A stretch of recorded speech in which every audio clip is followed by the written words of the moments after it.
good morning to one and all. Ram Ram Ram. Um, I welcome you to today's session. So prerequisites being kindly mute your audio video and keep your doubts to the end of the session until we finish. And the doubts can pertain to today's session. So far we have seen in our 3 classes about the basic concepts, Dinacharya, that is our daily regimens, and Ritucharya, that is the seasonal modifications or seasonal regimens that we have to make according to each season. So from today's class, let us move on to Aharam, or the topic of food. So today's and couple of classes maybe mostly about properties of different kinds of food that we eat. So those will be discussed initially, and then some concepts relating to how we should eat food will be discussed. So knowing about what Ayurveda says about the properties of different food is very, very important. So today we'll be predominantly discussing Drava Dravyam, that is foods that are liquids or semi-solid in consistency is what we'll be seeing today. So some of the slides in the PPT will also be having a lot of diseases enlisted in which these dravyas are used or have very good effect, but I will not be discussing them in detail or explaining how that particular food helps in the disease, because that is more a medical point of aspect for understanding. But I would like you to just understand and retain the properties of the different foods that we eat and what benefits it gives. So we'll move on to the so today we will be discussing or learning about some properties of jalam, water, milk, oil, curd, butter, ghee, honey, tender coconut, and a few other liquids. Can you please put it in PPT mode? I thought it was on PPT. Let me share it again 1 second. Okay, so we'll start now. So let us move to jalam, that is water. So what are the properties of water that are mentioned are, so it is Jeevanam, that is water is life-giving. It is very, very purifying for the body. It has no specific manifestation of taste. It is cooling and light to the body. It sharpens the buddhi, or it gives us a clarity in our thought and buddhi. It is very pleasing to the body. It promotes satiety, that is, it gives us a sense of satisfaction, and it is very good for the appetite. It promotes appetite in the body. So in the earlier days, the collection, purification, and the way of assessing the quality of water was a lot different. So today, our whole method of disinfection, decontamination, purification of water is a lot different. But we will just have a brief look at what all they used to consider in earlier days. So in earlier days, rainwater, collecting it directly and storing it in a clean vessel was considered the purest form. And they believed that when the pure rainwater falls on the earth and gets exposed to moon and sunlight, the properties of the water change. But what of it changes is not greatly mentioned, but they believed that the exposure to sun rays, moonlight, all of it had an effect on the water that was collected, and the source of collection, that is from which river it was collected, from which direction the water is flowing from, which are the hills it passes through, and the season which the water was collected also had an effect on the quality. And also, if they were collecting water from wells and ponds nearby, the place or the topographical geographical place where these wells or ponds were physically situated also had a influence on the quality of water.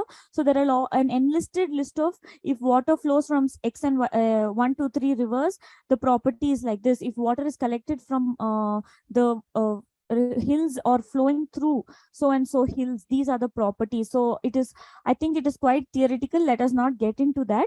But earlier that was the criteria for qualification of collecting pure water. But they also had one of the tests, that was, if you cook a good rice in a silver vessel, then pure water, if you cook the rice in pure water, it would not change the color of the rice that you cooked. That was one of the tests that they used to do. And the use of polluted water would cause thirst, fever, distension of abdomen, and all other various diseases. So what more about water they have told, let us look into. So acharyas, or the book has mentioned, drink small quantities of water. So like I told you in the first class, thirst, hunger, all these are certain urges of the body. So the body will ask when it needs something. It is called a vega or an urge. So acharyas always believe that when the body demands for it, it can be given. It need not be simply pushed into the body. So it is mentioned, drink small quantities of water, which implies drink when you're thirsty in all seasons. And in summer and sharat, that is autumn, slightly more quantity of fluid or water will naturally be had because it is a hot season. Then, having water before food would make a person lean. It was what was considered. So when we go through the aharam or consumption rules of consumption of food, acharyas always say 1/4 of our stomach or kukshi should be filled with liquid or water.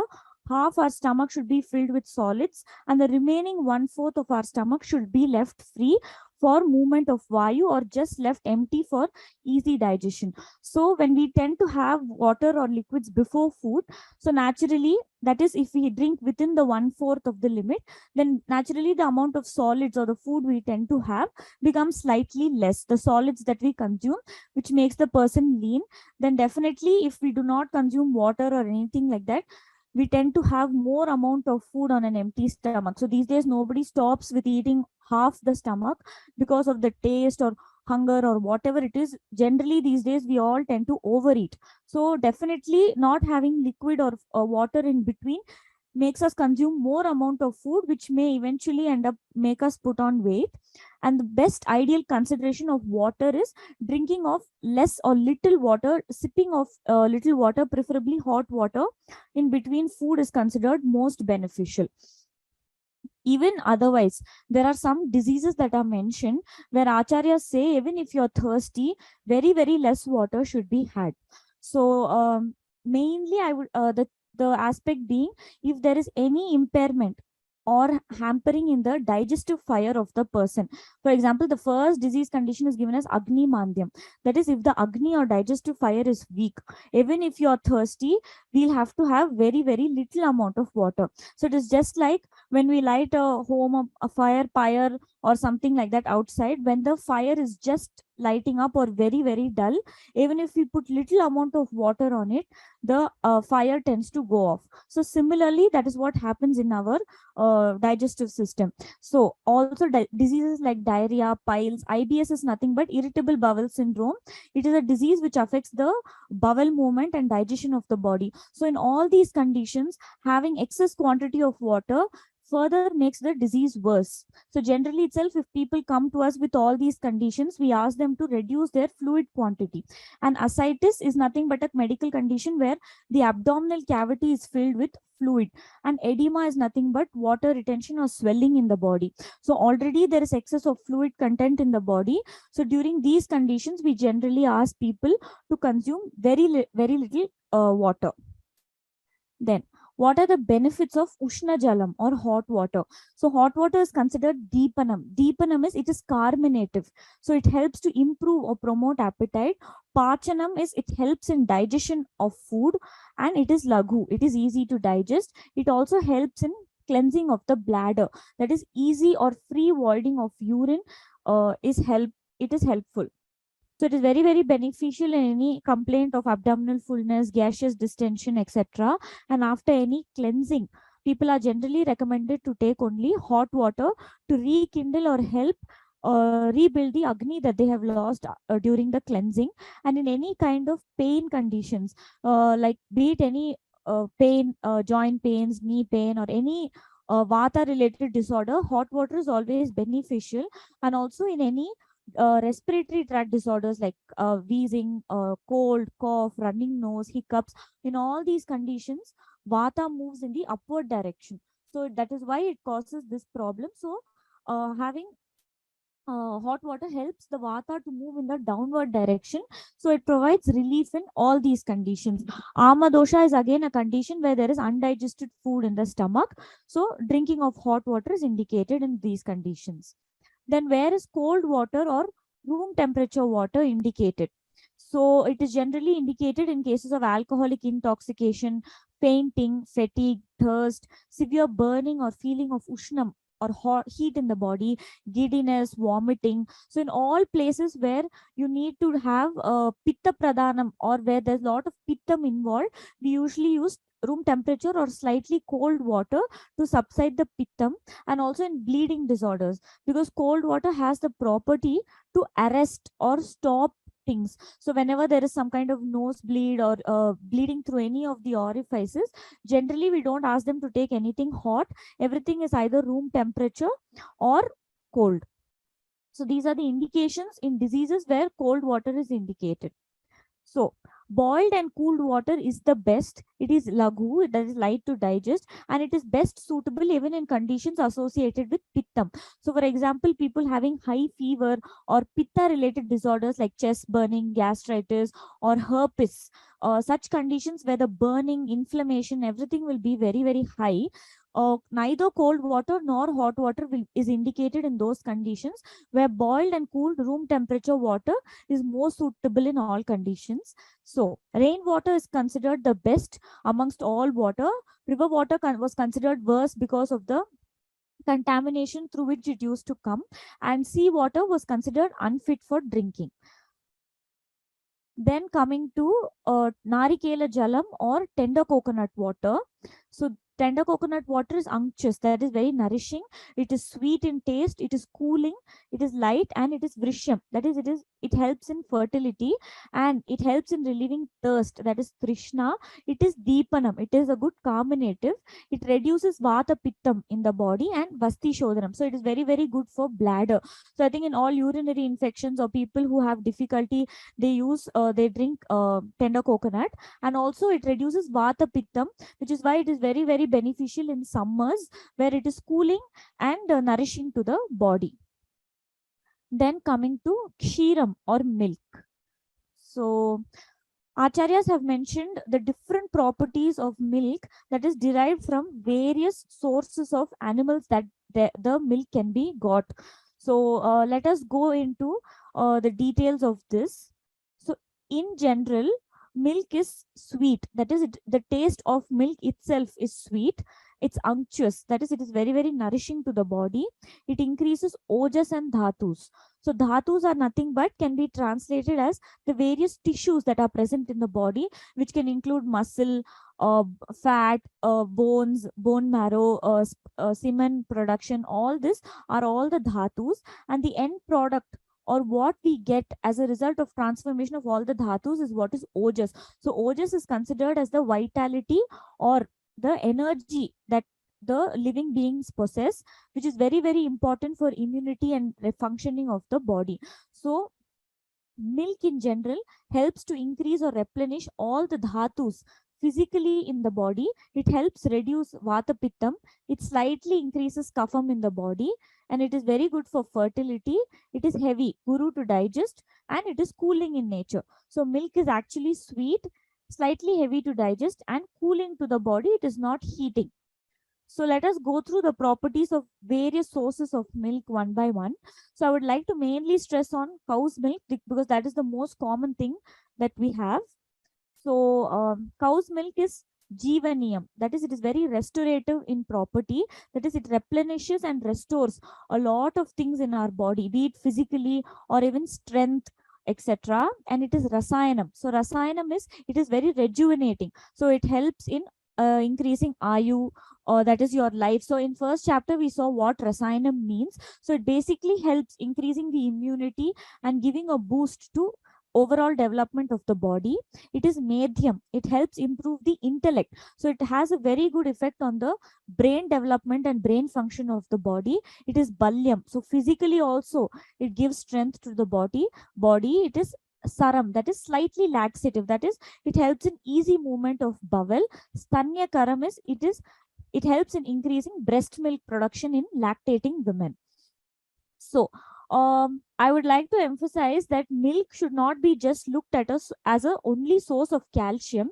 And these days it is very easily done that milk is always replaced by curd or buttermilk or different forms or sources of milk, just considering that we are just replacing the calcium property of milk with these. So Ayurveda has more into it. The acharyas have mentioned so much importance about cow's milk and why it was emphasized back then that growing children and very very old people are emphasized to take milk is because it helps in the body building, nourishing and build of the body. So these properties of milk cannot be substituted by just by taking other sources of calcium like ghee or milk or paneer or cheese or etc. The importance of milk is not emphasized that much today because it is only merely considered as a source of calcium. So earlier, even for the brain development, for the physical development and nourishment of the body, to help increase immunity power in children, cow's milk or giving of milk is very very essential. So even today in certain ayurvedic centers, they stress on giving milk, or the importance of giving milk is very very important. So what are the diseases in which milk is very very beneficial is after weakness, after any injury, be it physical injury or after a chest related injury, or after having a very debilitating disease, or post fatigue, in alcoholic intoxication, in diseases like wheezing and cough where it is vata pradhanam, milk is very very beneficial. And in thirst and hunger it is very very good also because it is cooling. It helps in bleeding disorders. Then coming to properties of buffalo milk. So it is even more heavy to digest compared to cow's milk. It is cooling again. It helps in insomnia or people who have difficulty in sleeping. It is very beneficial and it is very good for people who have a good digestive fire. So that is, it is good for people with very good digestive fire because it takes a longer time to digest buffalo milk. Then coming to goat's milk. So goat's milk is very light because a goat is such an animal where it drinks very less water. It is constantly moving or grazing, and it only eats very dried kind of leaves or vegetation, and which are the leaves or the vegetation it eats are predominant of katutikta rasam. So goat's milk is comparatively lighter and easier to digest. But I would say goat's milk is more commonly given in medically related conditions where it helps in bleeding kind of disorders, to arrest bleeding, to arrest diarrhea. So anything that you want to arrest, then we ask them to always take goat's milk because of this lagu and katutikta rasa property of the milk. It has a property to arrest any kind of bleeding or any thing in the body. So I would say these three kshiram are quite important. The other kshiram that we see further are not commonly used or not very easily available to us. So next is camel milk. So camel milk is actually ushnam. It is not cooling. So unlike the general properties of milk, it is ushnam. It is drying. That is drying to the body. It is lagu. It has a slight lavanam or salty taste, and it is used in a various number of diseases. But practically, I have not actually seen or used camel milk, but acharyas mentioned that it is very beneficial in certain disease condition. However, for regular use, it is not a very great kind of milk. Then milk of elephant is very very balyam or provides good nourishment and strength to the body.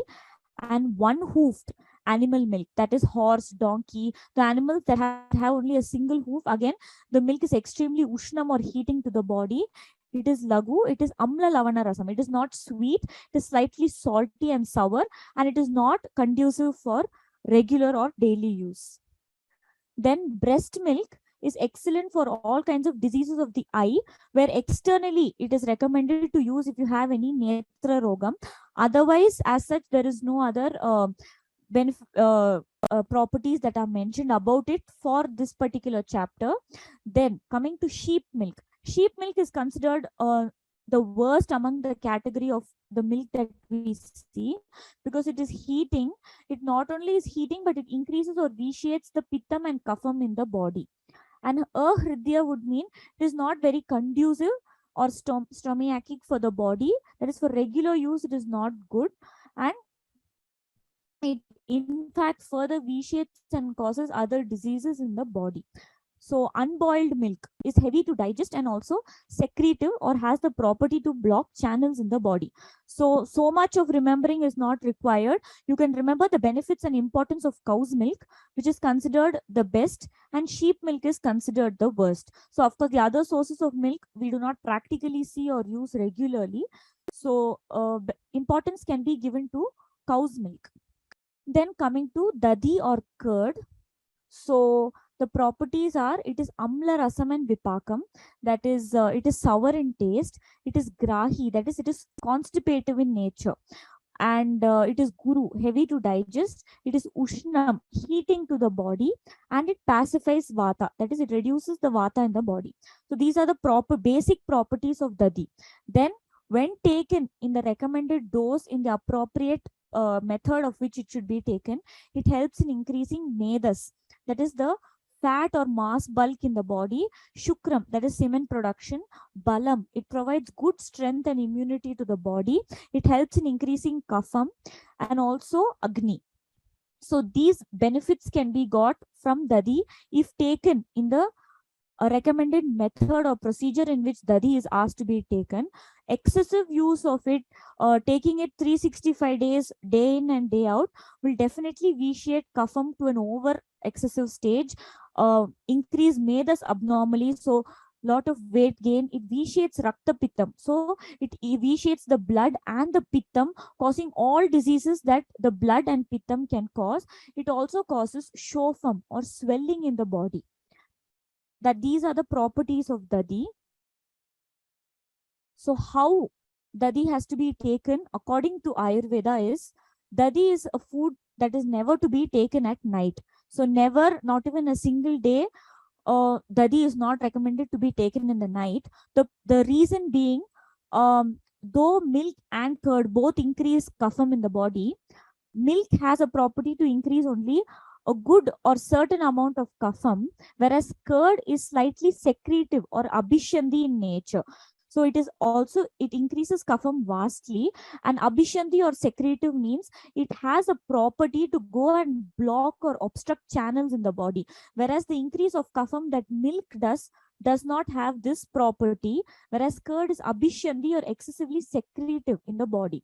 So what happens when we consume it in night is, surely after eating dinner or having food at night, we are going to go to sleep, or our body goes into rest mode, where all the channels, all the functions of the body, all the metabolism of the body slows down overnight. So what happens when all this is at rest and the body is not very active?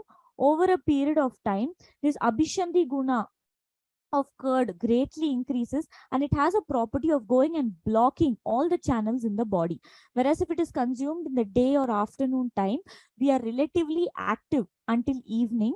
So there is metabolization and digestion of this, which is why acharyas mention it is never to be had at night, because it has a property to go and obstruct and block channels and passages in the body. It is never to be heated and had. It is only because it is when we discuss virudha aharam or incompatible food, we will be discussing this, where the prabhava or the end result of what happens when you heat it is it becomes poisonous. So which is why curd should, so people think if they heat curd and have it, it will not cause phlegm in them, or it cuts down the phlegm building property of the curd, which is a very wrong misunderstanding. Curd as such as the food should never be heated and had. So, and never in the three seasons that I mentioned, in spring, in Grishma Ritu, that is summer, and Sharat. The reason being, already in summer and autumn, the season is extremely hot. Curd is also heating in nature, so it further increases the Ushna Gunam or feeling of Ushnatvam in the body. In Vasantam or spring, there is an abnormal increase of Kapham by nature, and curd will further aggravate this condition. And curd is also considered a food that should never be had frequently, and it should always be taken. So curd should never be taken alone. It should always be taken with green gram, or that is moong dal, honey, sugar, ghee, or amla powder. So these are the adjuvants with which Ayurveda mentions dadi should always be had. Then if consumed regularly, there are a list of diseases which Ayurveda mentions will definitely happen. So one being jwaram or frequent fevers, raktapittam, any kind of bleeding disorders. So may it be bleeding in urination, a heavy menstrual bleeding, occurrences of fibroids, cyst, all the gynecological or excessive bleeding kind of problems, PCOD kind of problems, or pittam related like gastric burning, chest burning,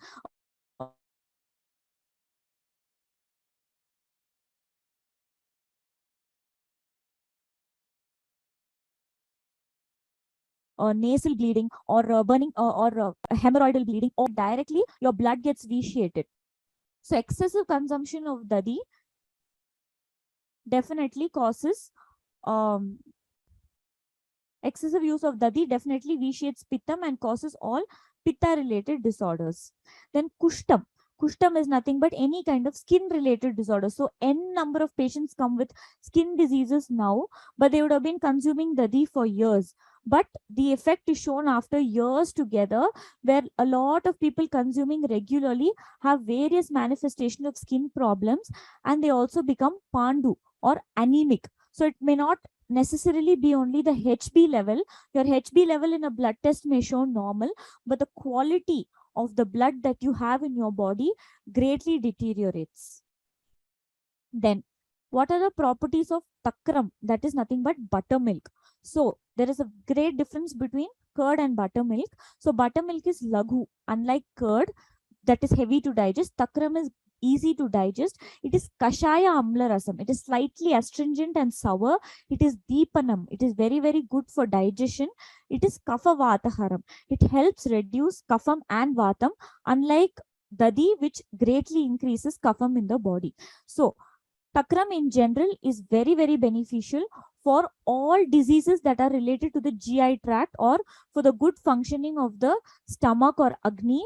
Takram is very, very beneficial. So I've mentioned some of the diseases like piles, ascites, IBS, that is irritable bowel syndrome, or where there is aruchi, or people don't have taste or interest in taking food. All that, it is very, very beneficial. But is diluted curd same as buttermilk is the most important question. So if you just take a spoon of curd, dilute it with 2 glasses of water, mix it, and say it is buttermilk, it will not become buttermilk. So similarly, how you mix, how much ever water you mix to water, how much ever water you mix to milk, the property of milk is still the same. Similarly, no matter how much water you add to curd, it will still be only curd. It does not become buttermilk. So what is buttermilk? So I will explain to you the procedure of making proper buttermilk is where the butter or the fat from the milk has to be removed. So the milk that you initially buy has to be full cream and non-homogenized. So if you already are going to buy a milk that is pasture, that is homogenized, removed from fat, you buy non-fat milk, slim milk, all these where the fat content of the milk is removed, definitely you cannot make buttermilk. So if you want to consume proper buttermilk, kindly buy full cream or whole milk where the fat and the other nutrition of it is retained. Then what you do is boil the milk and set it with the cream. So the milk is boiled and set with the thick cream. So when you buy non-homogenized milk, the cream that forms on top is very, very thick. Then when you set it overnight, the next day it becomes curd with a thick layer of cream on top of it. Do not remove that cream. The whole thing is then put in the mixie. So once you remove the cream that is formed on top, you will not get the buttermilk. You will have to churn the entire curd with the cream. So you can either use the traditional method or the utensil that we use to churn and remove the butter. But if it's too time consuming, you can always just pour the entire content in the mixie, add a couple of ice cubes so that the butter splits easier. And when you keep churning it in the mixie for about 10-15 minutes, fresh solid butter floats on top, and it should not be just foam. So some people just take out the foam and keep and say that is butter. You will actually see butter split, and that butter can solidly be taken and kept in a cup and used. So only if the butter splits and comes out, what you get below is takram. that butter can also be used, and this takram that is got below. So if you taste that takram, it will actually be slightly astringent and sour in taste. So diluting curd is not same as buttermilk. Properly made buttermilk has immense benefits to health, but taking diluted curd over a period of time will give you the same diseases or the problems that taking curd will cause to you. So then coming to Navanitam or butter. So then again, butter that is got is very, very cooling to the body. It helps in increasing strength, Agni, that is the digestive fire, and complexion of the body. It is also constipative. So not exactly constipative should not mean it makes it difficult to move your bowel. It is a property where it does not cause very, very loose bowels, or it helps in sustaining or having well formed motion. It pacifies vata, pitta, and raktam. So because it is cooling to the body, it is very, very beneficial in pittam and raktam related disorders. So if there's any bleeding, or if there's any aggravation of pittam, or if there is any so even in the initial 4 months of pregnancy, in Ayurveda, we ask them to consume a lot of butter, which is because it is cooling to the body and it prevents the possibilities of bleeding or spotting or miscarriages because of its cooling nature. So that is the property of Navanitam or butter. Then coming to ghee, that is Gritam. So Gritam again is cooling. So coming to all milk products, milk, ghee, butter, all are cooling in nature. Dadi and takram, that is curd and buttermilk, are heating to the body.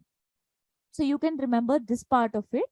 Then ghee is enhances dhi, smriti, meda, and agni. So all the mental faculties or the mental functions are enhanced by consuming ghee.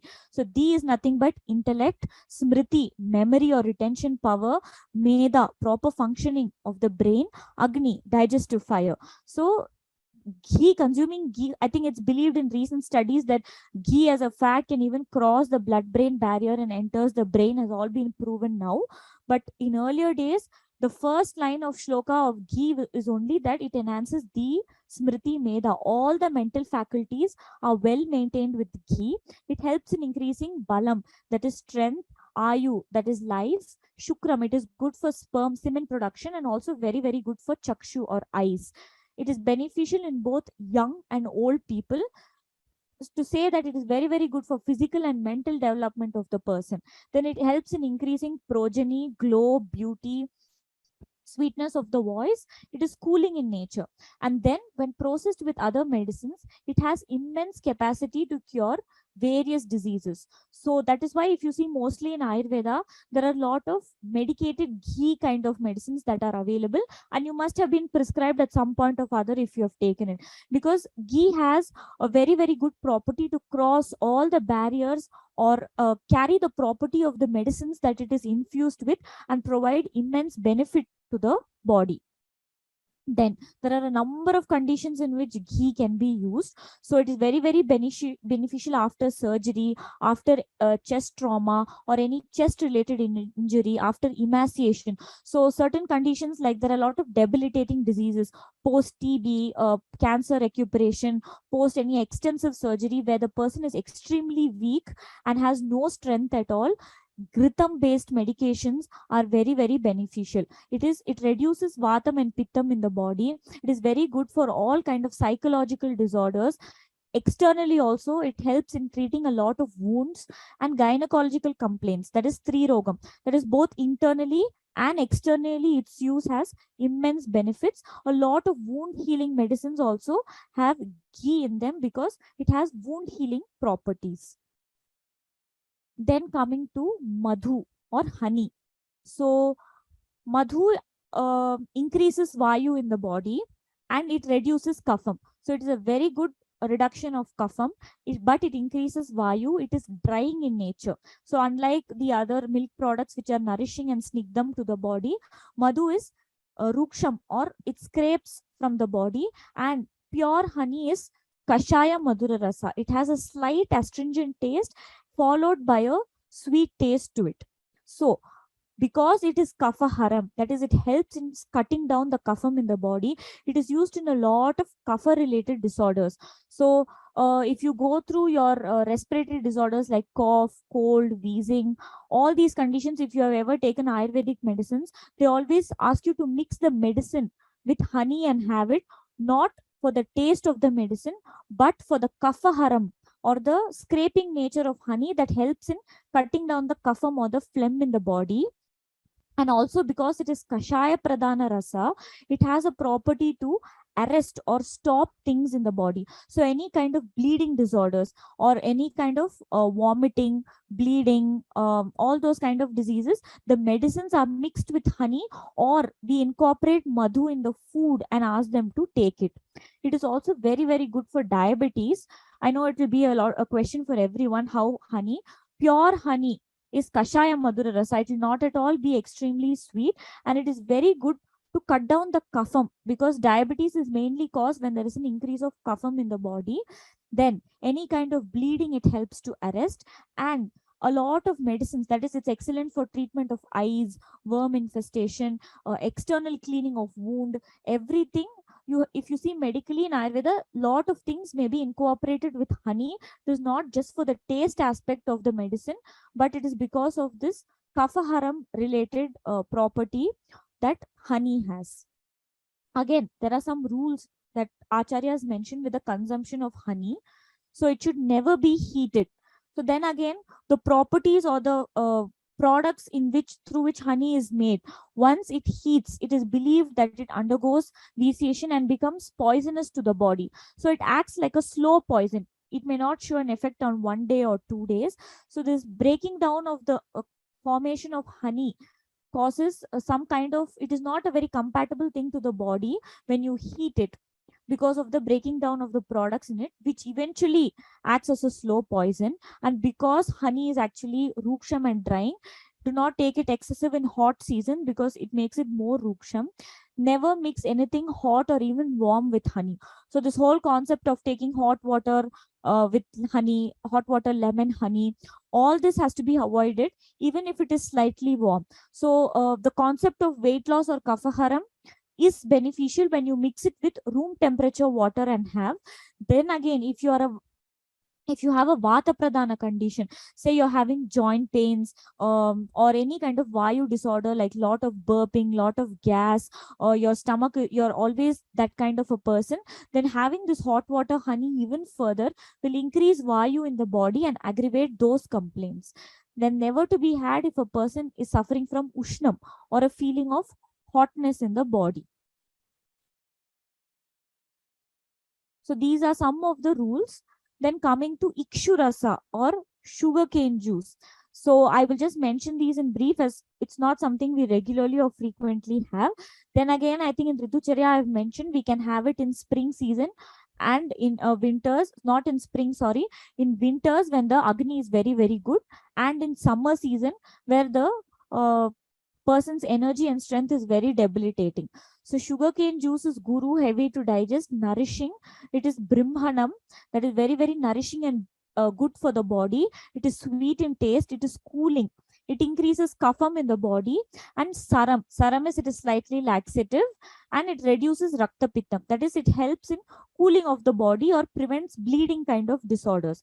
But however, it is not a food that can be had all around or 365 days. And then again, it is also mentioned that mechanically or machine extracted ikshurasa does not have the same properties as how it gives when you chew or bite and eat it. So these properties are got when you chew and bite and eat it. The mechanical extraction of sugarcane juice always has some chances of contamination to it, but otherwise for summers, urinary related disorders, pitta related disorders, sugarcane juice is extremely beneficial. Then there are some derivatives of sugarcane, but I think let's not go through molasses, because I personally felt that it's not something we commonly use in our regular eating conditions. But some other products of sugarcane we can discuss, one being jaggery. That is the one of the derivative is jaggery. So old jaggery, that is Purana Gudam, is Hridyam. It is very, very good for the body. And Pathyam. Pathyam is something that it is conducive and can be had regularly with food. That is, it should be old. And new jaggery, however, recently processed or formed, vitiates kapham. That is, it increases kapham and not very good for the agni, and also kind of develops worms. Worm infestation is possible with excessive use of new jaggery. However, candy sugar, that is khandasita, that is this kalkand that we call, is very, very cooling. That is, it is reduces vata, it cures rakta pitam. That is, it is cooling to the body and beneficial for any kind of pitta or rakta related disorders and good for fertility. Then coming to sugar, the most last part of what we get. So we are not going into refined, unrefined part of it now. Earlier there was no concept of refining sugar, etc.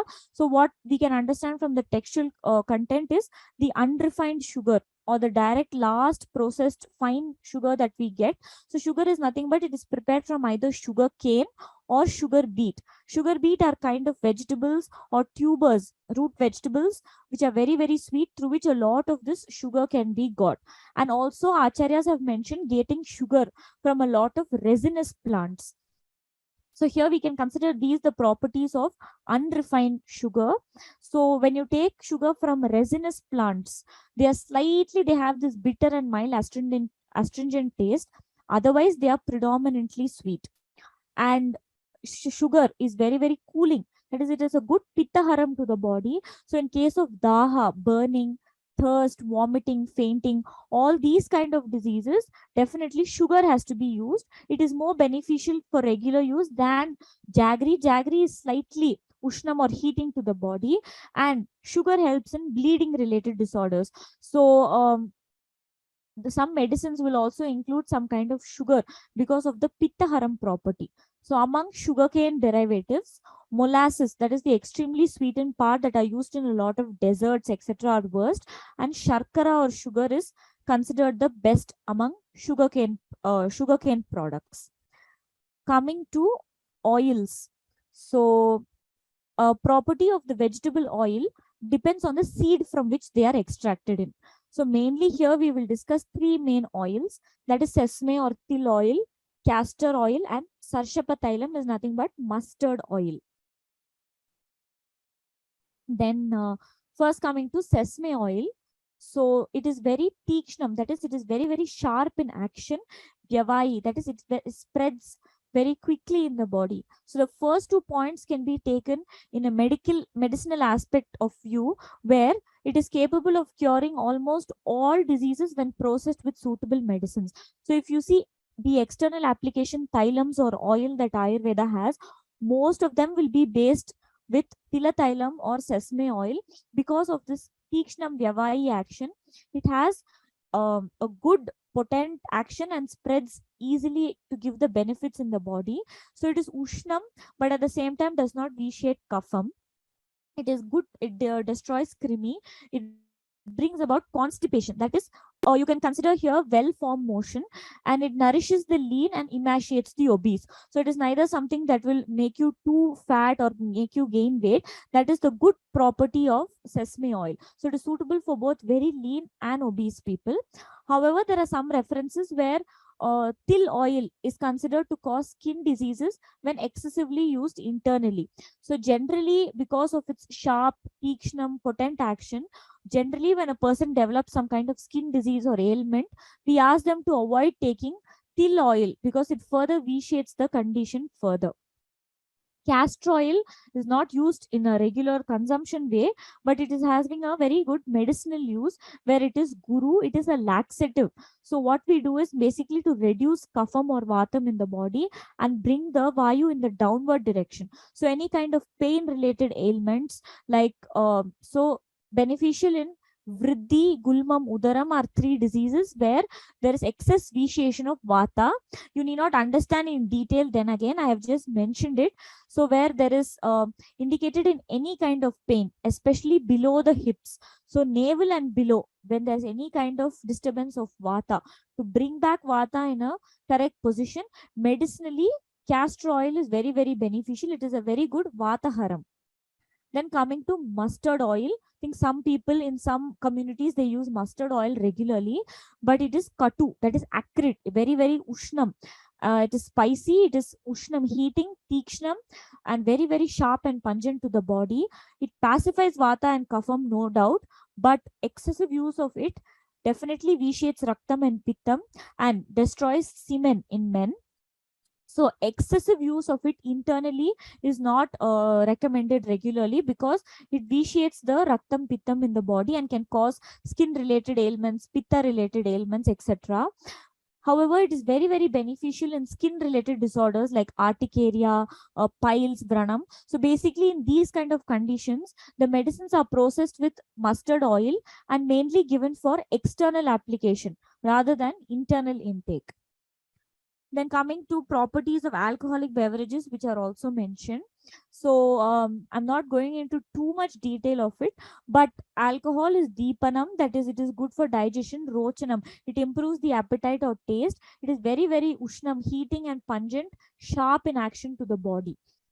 And when taken in recommended form or in recommended seasons, in recommended dosages, it gives its benefits of, it is a laxative, it provides pleasure and nourishment, it is suitable for those having, it is beneficial even if you have insomnia or excessive sleep, because it helps in clearing the channels and passages, and it helps when you have a increase of kapham. So some rules that Ayurveda has mentioned regarding alcohol intake for people are, it should never be taken with anything hot, because alcohol is already ushnam. It should never be had on empty stomach, or it should never be had without meat. And also when people are very hungry after cleansing, it should not be taken. And too much of it, such as to intoxicate, is also not mentioned. However, acharyas have mentioned that fermented beverages that are made out of herbs, that is the asava arishtas that Ayurvedic medicines prepare and procure, are fermented beverages made out of medicinal herbs. So they have various medical benefits, and they are always given in a prescribed dosage and for a limited period of time, which gives us the benefits. So these are some of the rules that Ayurveda has mentioned regarding. So the same is as harmful as poison when taken in large doses. So anything, so even if they say amritam, even if you take in excess, acts as visham. Similarly, every food has its good and bad advantages and disadvantages. When taken in the right dose, in the right season, in the right manner, yields benefit for whatever we take. So coming to properties of vinegar. So vinegar is nothing but a fermented acidic preparation. It has the property of function to vitiate raktam, pittam, and kapham. So it vitiates all these three, and it is extremely ruksham, drying, ushnam, heating to the body. It is sour in taste, and it is very very sharp and pungent. So it is not something that is recommended for regular or everyday use in our diet. Though it is tasty, it is carbonative, it promotes appetite, etc. It increases rakta pittam, and it is extremely ruksham and ushnam to the body.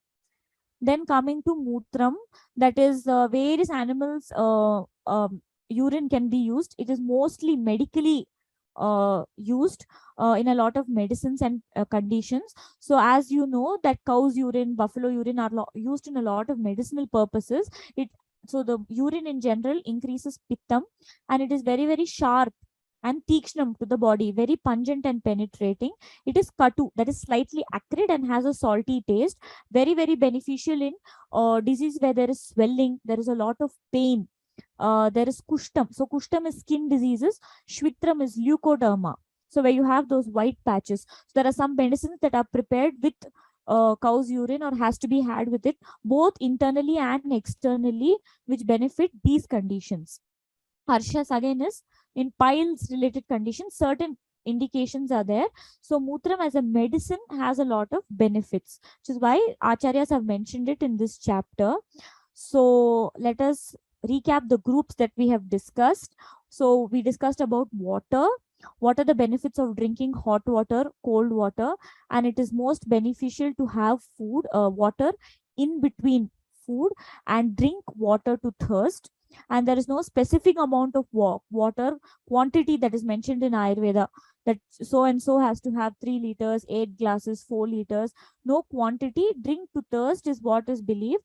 Then the different types of milk and properties of milk, how cow's milk should be looked at something beyond just a source of calcium, and it is definitely very very beneficial for the building of immunity, brain and physical development of children.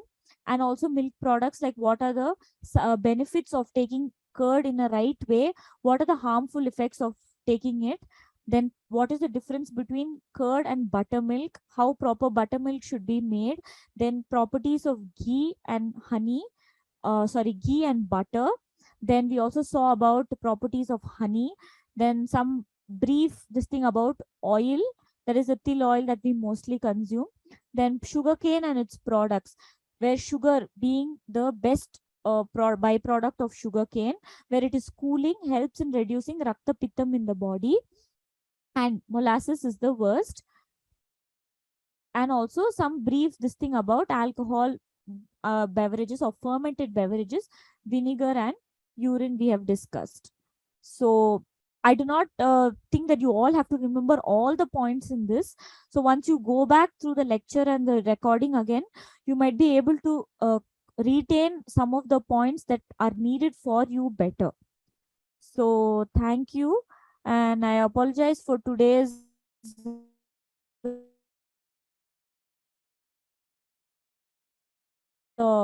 disconnect or the short thing that, but I think you can listen to the recording and always send in your doubts.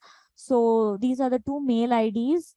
You can make a note of them, and if there's any doubt in regarding today's chapter, then I can always get back to you. So yeah, so I think we can just go through the doubt session.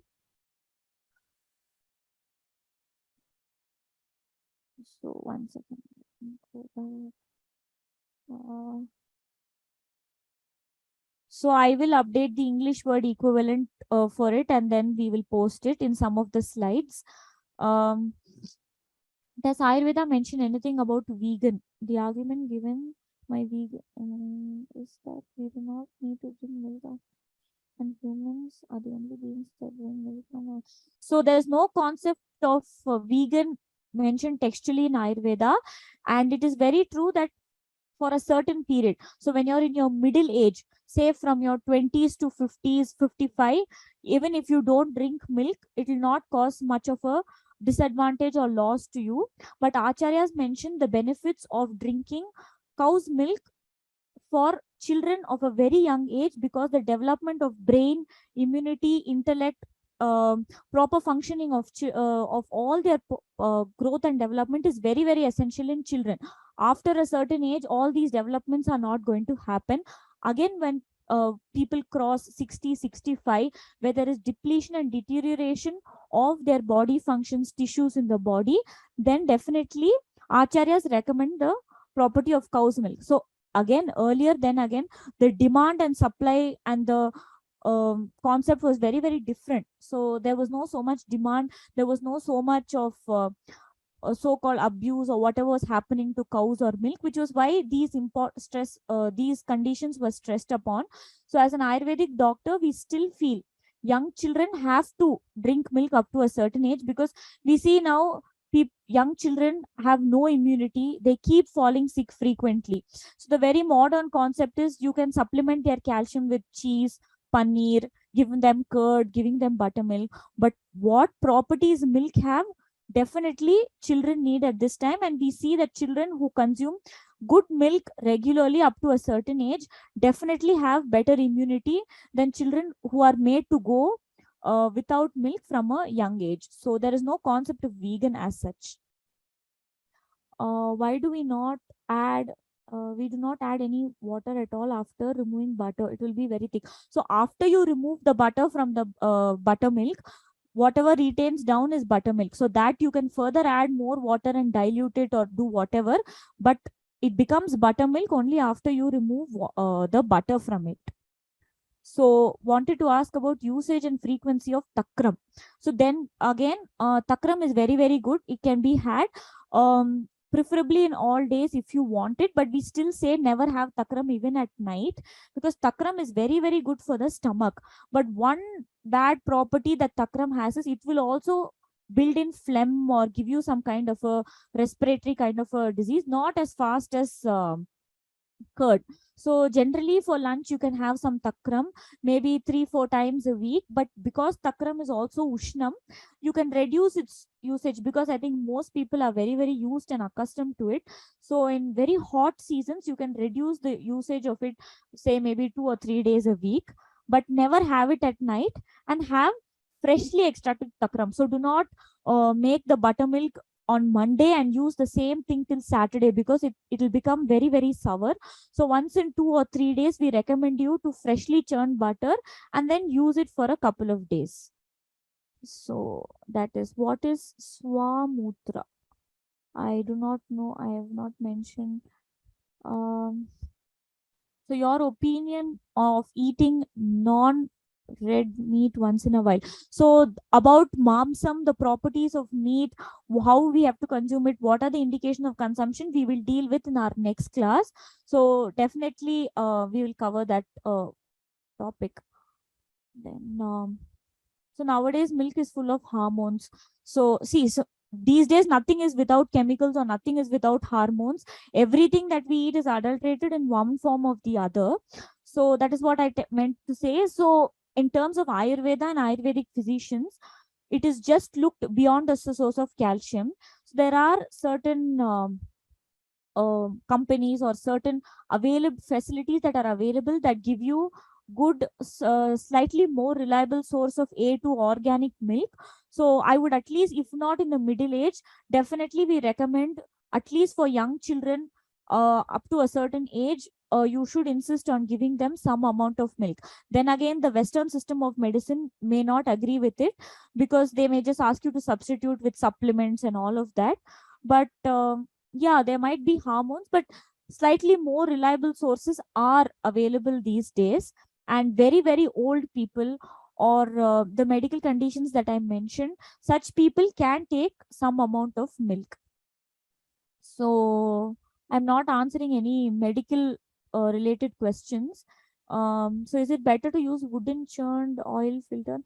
So that is okay. Yeah, the check or the purely the mode of this thing is much better. This again is not mentioned in the text, because back then there was no refinement of oil that was done. But you can use the wooden churned oil, that is the check, and you can, that is better. So then some practical questions. So removal of cream alone. So if you remove cream alone, it does not become buttermilk.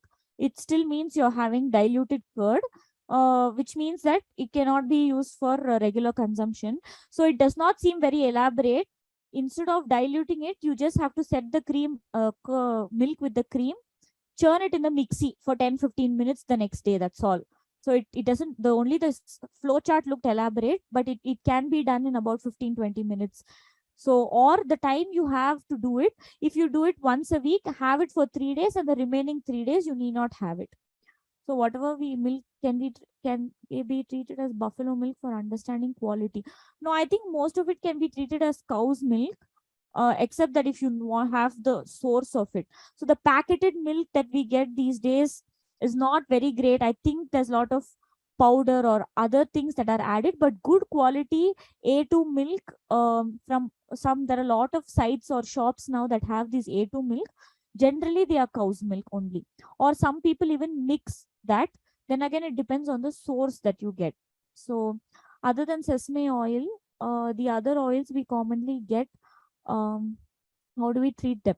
So most commonly, I think we use coconut and groundnut oil. So those properties are not exactly in detail mentioned, but those are also good oils. But till oil is considered the best.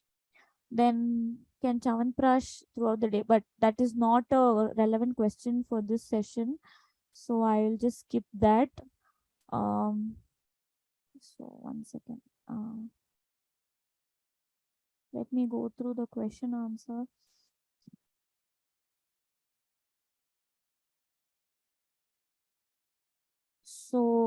Coconut oil is also beneficial these days. So as such, the properties of coconut oil is not mentioned, but it's the same as the property of coconut. So coconut is nourishing, it is very, very unctuous, very, very beneficial. So coconut oil can also be used. So we covered various urines. What is auto urine usage? I didn't understand. So if you can elaborate on that. What to do if we get only homogenized milk? No, there are definitely different sources where you get non-homogenized whole cream milk. So if you actually want to make proper buttermilk, the only way is to get non-homogenized full cream milk and remove the butter and have it. So water consumption for kidney stones, or if not run properly, so there are different reasons why kidney stones are developed, but that is a very medical question. So I think that is one second. Does curd made out of non-fat milk have different? Yeah, so definitely non-fat milk is where they remove, but it will still have the same properties of curd, much maybe in lesser in its intensity because of the fat being removed, but it will still have the same properties of curd. So these days, whatever milk we get, mostly people say it's powdered milk, it's a mixed milk, adulterate, whatever. But non-fat or slim milk will not provide those kind of properties that dadi has, but in one way it will still do. So because the properties of non-fat milk as such has not been mentioned in the text, so it does not imply that if you have soy milk made curd, almond milk made curd, I don't know if it gives you the same pros and cons of taking this milk because it is not textually mentioned. But in any form, we recommend not to take curd 365 days, because once the milk in it, whatever milk turns and converts into curd, the properties of it become Ushnam and Guru and Abhishyandi.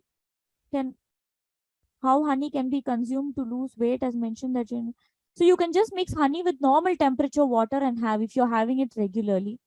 Can bee ghee taken during night time? Yes, it can be taken. Anyway, we take small quantities. So I think I've mentioned what Vayu and Pittam in the body are and what it does. So Vayu and Pitta Haram is, it is pacifying the Vatam or providing unctuousness to the body. Pittam Haram is, it is cooling to the body, helps subside or prevent the excess aggravation of Pittam in the body. So ghee, butter, all these are cooling to the body. Milk is also cooling to the body. So it reduces Vata Pittam. That is, it prevents you from getting diseases related to Vayu and Pittam. Milk is also cooling that way. So then again, what quantity of curd is prescribed? No, curd is allowed only in 3 seasons of the year, that is in winters, 4 seasons of winter and in rainy season. So in those you can take it in the afternoon time as recommended quantity, then again with whatever adjuvants that have been mentioned. So avoid definitely putting anything hot over curd, definitely. So is vinegar an ancient product? So it has been mentioned as a fermented form of acetic vinegar has been mentioned, and it has not been mentioned as something that can be taken regularly. So yeah, so it is called Shukta vinegar. So they have translated Shukta as vinegar and its properties. So preferably jaggery, you can always ask them to give you an old related jaggery. I do not know the test of how to know whether it is old or new, unfortunately, but I can let you know. Coconut water can be had definitely in between, preferably not with your meals or just before and after. Sometime during the day you can have it, and preferably not all seasons of the day. Then again, it is very, very cooling. So if you have it excessively in winters or rainy season, you may catch a cold. Summers, autumn season, coconut water is good. So sesame oil kills krimi. So Ayurveda does not mention anything about bacteria, virus, fungus, those kind. Krimi in general is any kind of infestation in the stomach that you can include bacteria or virus, or even physically worm infestation. Your opinion on nut milk. So then again, I do not personally know what is the quality of almond milk or those kind of milks, because it is not textually mentioned, nor do I know what benefits it has, Ayurvedically speaking. So I have no opinion on that, unfortunately. So what about you? And no mention of consuming own urine, etc., is mentioned in our text. So curd is used in food recipes like kadhi. So kindly don't heat it. Then again, this concept of having more korambu or kadhi or dadi is based on takram. So you can do it with takram, but don't do it with dadi. So you can take fresh takram, add whatever ingredients you add to it, and then slightly warm takram. But dadi is not very. Dadi should not be heated. So small amounts of vinegar, like I told you, is okay now and then, but not for a regular use. So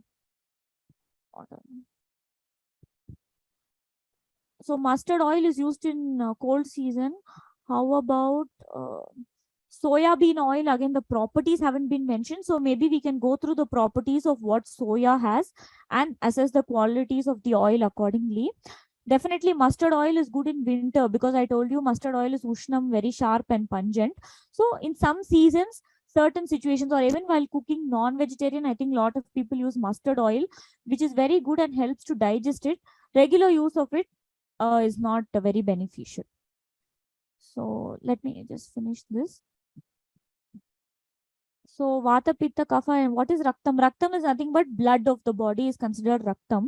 So Raktam and Pittam has similar properties. So they definitely vitiate the blood and cause blood-related ailments. So vinegar is okay. How much of old jaggery is okay? So old jaggery, definitely we are not going to eat a lot of jaggery every day. So even sugar, for that matter, maybe when we have a milk tea, coffee, that way we add one spoon, maximum 2 spoons a day. That is the maximum consumption of sugar we have. So otherwise, on very rare occasions when you make something sweet, you may have some jaggery. So maybe 2 to 3 spoons of jaggery sugar a day may not do much harm. Same with old jaggery. So then again, if you're diabetic, if you have some kind of diseases like that, you cannot be having so much. So can diabetic have coconut water? Again, this is a medical question. So I think, yeah. Can you give us a list of Sanskrit meaning? Yeah, I'll translate all the Sanskrit words that were only mentioned in a few slides, and then we'll post the PPTs. Has to be smoked. So I will, so Purana Gudam, there is no specific number of days or thing that is textually mentioned. So I think just like rice or something like that, we can take up to 6 months to 1 year old can be considered, is what I understand. But I can refer and get back to you if there's anything in the commentary, what is the duration of old jaggery. So yeah, I think we're mostly done, and we're also running short of time. So people can unmute. And so someone's asked, what is Brimmanam? So Brimmanam is, again, it is very nourishing. I think Brimmanam came in sugar cane. So I will also put a slash and translate it and mention it to you when we resend the PPT. Yeah. So I think someone. Ma'am, I have one word. Yeah. Yeah. So you can ask your doubt. Ma'am, I have a question on castor oil. Yeah. Castor oil, can it be used externally for below navel problems? You can. So in addition to internal or only external? So internal then again has to be medically given, because we'll have to assess the bowel, digestive nature, etc. We wouldn't recommend having it every day. Okay. Internally. Externally, you can warm and apply it below the navel. It is also very good for reducing vatam or any kind of pain. You can use it externally. Okay. You can. Thank you. Thank you. Yeah.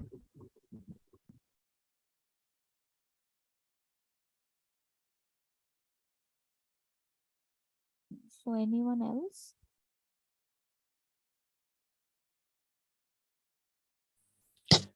Hello, madam. Can you hear me? Yeah. Tell me, sir. Okay. I have two questions. One is on honey and the other one is on milk. Honey, I will ask first. Okay. Honey is not the pure honey, they say you cannot actually mix it with room temperature water or cold water. I mean, in fact, that's one of the tests people always recommend for testing whether the honey is pure. Okay. So would you prefer that we actually take the honey raw, for example, a teaspoon of honey, or you still recommend that we should mix it with cold water? No, you need not mix it. You can take it raw and then maybe drink some water or something like that. Because people are habituated to mix it, it may not completely dissolve. Or you can just have a spoon of honey just like that. Okay. The second one is on milk. What is your take on, nowadays you get a lot of youngsters becoming lacto insensitive or lacto intolerant or whatever it is. What is Yeah. your take on that? So one thing that we clinically practically see is most of the children who are lacto intolerant or are not able to digest milk are primarily children who are not born in India or born in abroad countries. That's what we see primarily. Or if they are born and brought up there, come back here, then they're unable to digest the milk here. That's predominantly, I think, because of the quality of milk available. So here, I think if you're used to consuming good cow's milk, so here I think our shelf life of milk is very, very less. I think there what we see is milk are always stored in these supermarkets. They have shelf life of 1 week, 10 days. They're all fat free and they're completely processed and preserved. So that kind of milk definitely will not bring up the same properties as cow's milk. But I think the children who are born and brought up here are habituated. So there are a lot of treatments in Ayurveda where if you bring in the children early, we can develop their gut to help digest milk. So lactose intolerance happens because they're unable to digest heavy milk, and and also because if they are suddenly given after a certain age, then they find it difficult to digest. So then there are a lot of treatments, or the way we give them the milk and adapt their digestive system to digest it is also available these days. So Ayurveda, in fact, after a period of 6 months, when your infant completes 6 months, the first thing that we slowly start giving them is diluting cow's milk in a certain way and giving them. So a lot of children predominantly adapt to this. So only when you go in for all these processed milk, non-fat, slim milk, or pasteurized milk, that kind, then I think they lose the ability to digest that milk. Okay, thank you. Because I Yeah. happen to be in a place where, forget about fresh milk. Yeah, so I think predominantly it happens in those countries. But the freshly drawn cow's milk, or if you get some good organic A2 milk and you're habituated to it, I think it's not a big problem that is seen commonly here. Most of the patients that we get are lactose intolerant, generally are children or people who have lived in not in India, basically. That's what we have practically seen. Thank you. So I think if you have children who are lactose intolerant, and then we'll have to go through it, like you will have to go and consult someone and see what can be done. So there are some treatments to adapt young children to be given the capacity to digest cow's milk, so that there's definitely a solution for that. I think other related, so what type of food is better? So fever is again a medical condition. Let's not go into that. And mixing of oils in food preparation, I don't really know. But generally, I think people use only one kind of oil. So not really sure what it does to the property of food. So I think if we are done, then we can wind up today's session. And any other doubts, you can please drop in our mailbox. And we can see next one. So can we end the session? Yeah, ma'am. One kind request, that video that recording what we will upload, it will take 48 hours. Within 48 hours, definitely we'll upload the videos, because we need to edit the video and we need to presentation, everything we need to update. So please, I'll request everybody, within 48 hours, we'll upload the video recordings. So I heard that so many were requesting that today it should upload, like by evening or sometime. We'll try our best to upload the video as soon as possible. Thank you. PPT, ma'am? PPT No, also, sir. It will be there in this thing, PDF. Thank you. We very much appreciate what Yeah. you're doing in So I terms think of because there upload. was a cut and I think it's only fair to expect within a reasonable time. And if your reasonable time is 48 hours, I think there is nothing wrong with that. Thank you. Yeah, thank you, sir. Yeah, I thank one and all. So I think we'll meet next Sunday and we can finish today's session.